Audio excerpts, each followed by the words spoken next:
Queridos amigos, vamos entrar na segunda parte da manhã, talvez a mais decisiva, porque vão ser dois momentos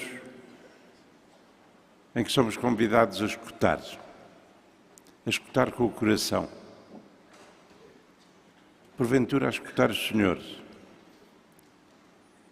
em algo que Ele tenha a dizer de muito pessoal a cada um de nós, a começar por mim e para todos vós, e depois escutá-lo nesse encontro maravilhoso, nunca completamente vivido, que é a Eucaristia, a sua Páscoa.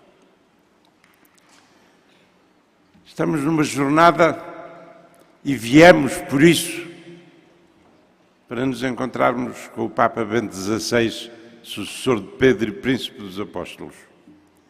Eu queria começar este momento de catequese lendo-vos uma curta frase do Santo Padre na introdução à sua carta encíclica Deus é Amor. Diz o Santo Padre: no início de ser cristão, não há uma decisão ética ou uma grande ideia, mas o encontro com um acontecimento, com uma pessoa que dá à vida um novo horizonte e, desta forma, um rumo decisivo. No seu Evangelho, João tem expressado este acontecimento com as seguintes palavras: Deus amou de tal modo o mundo que lhe deu o seu Filho único, para que todo o que acreditar nele tenha a vida eterna. É tão simples e tão revolucionário este pensamento de João Paulo II. No início, quer dizer, naquilo que nos faz mover, nos faz pôr a caminho como cristãos,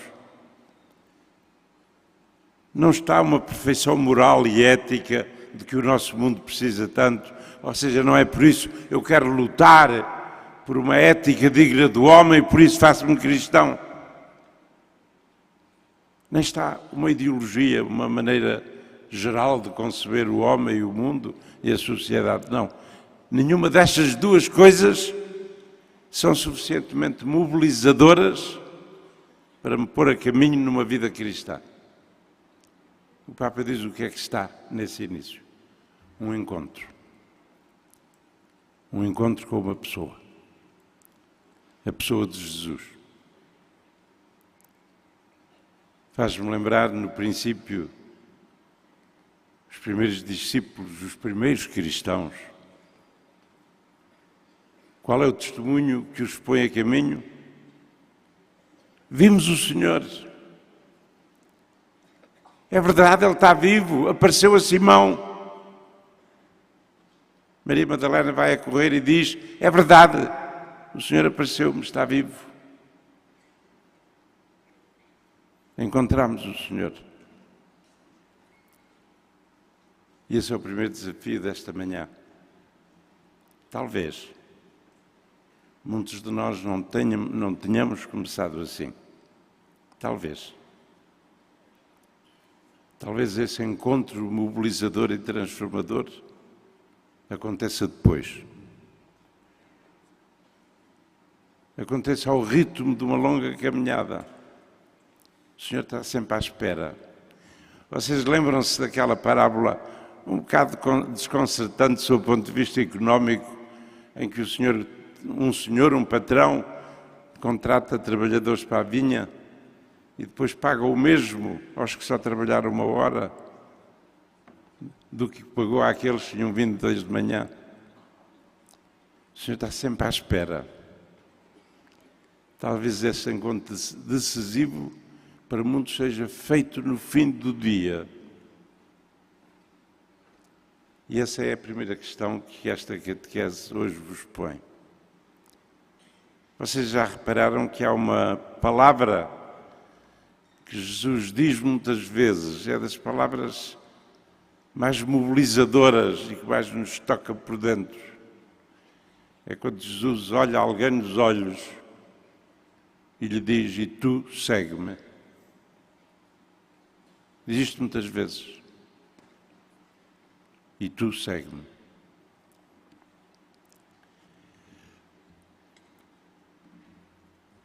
Meus queridos amigos, uma relação destas com Jesus supõe que eu tenha resolvido o problema da minha fé em Deus. Os ateus não conseguem fazer este encontro com Jesus. Conseguem considerá-lo uma pessoa notável, porventura a pessoa mais notável da história humana, um grande doutrinador, um grande moralista, o fundador de uma grande religião. Mas se não resolveram no seu coração, no seu íntimo, o problema de Deus, Deus é o grande desafio da nossa vida, desde o primeiro momento até ao fim. Eles nunca poderão encontrar Jesus. Porque Jesus vem ao nosso encontro exatamente como enviado do Pai, como Filho de Deus. Aquele que é a principal manifestação de que Deus me ama, de que Deus me conhece pelo nome.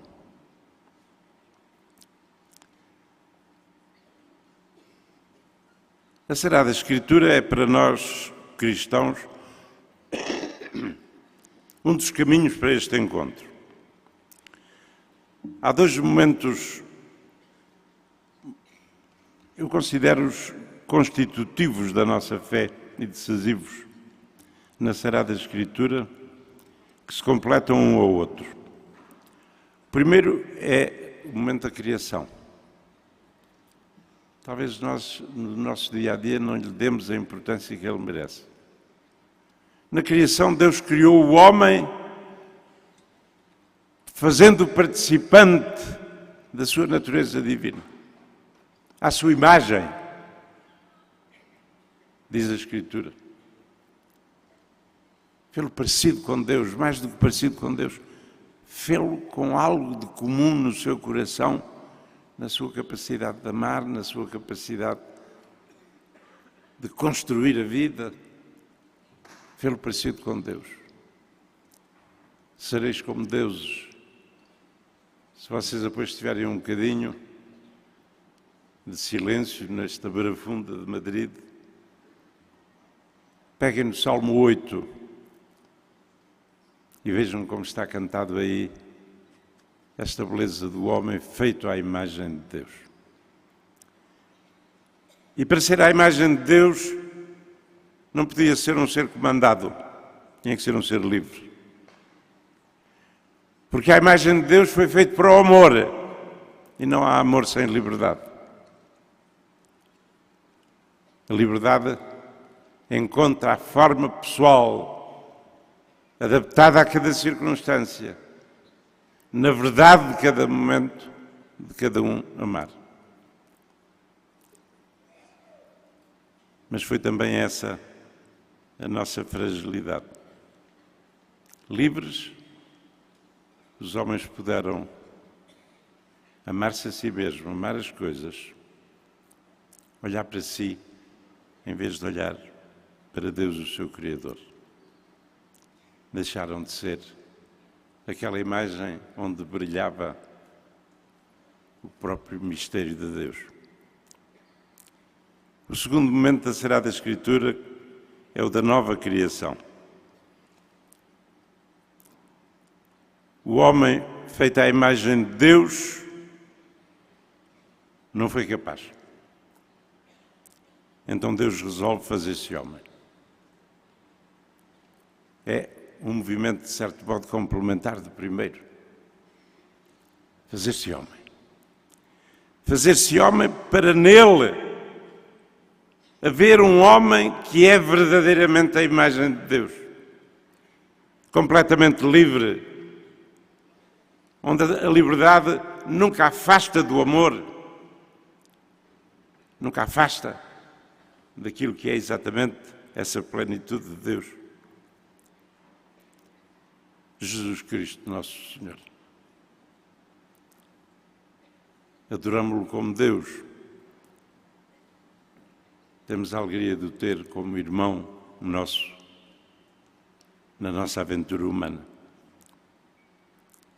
É impressionante como Jesus, isto é um grande mistério, no seio de Maria e depois da sua humanidade, se uniu de uma maneira decisiva a todo o ser humano, mesmo àqueles que nunca hão de ouvir falar dele, ou que ouvindo falar dele não acreditam nele.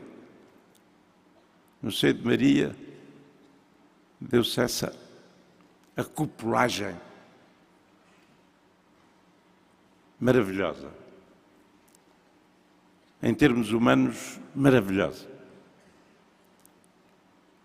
Como a consequência é que, a partir daquele momento, para compreender o homem na sua grandeza, no seu mistério, na sua profundidade, só havia um caminho: contemplar Jesus Cristo, conhecer Jesus Cristo. O Concílio Vaticano II, repetido por João Paulo II depois da sua primeira encíclica, Cristo Redentor do Homem, diz com uma clareza impressionante para nós, para os homens do nosso tempo, para todos os homens do nosso tempo: só Cristo manifesta e revela plenamente o homem ao próprio homem. E nós cristãos temos a sorte de saber isso. Mas só o sabemos verdadeiramente se nos deixarmos ensinar pelo Senhor.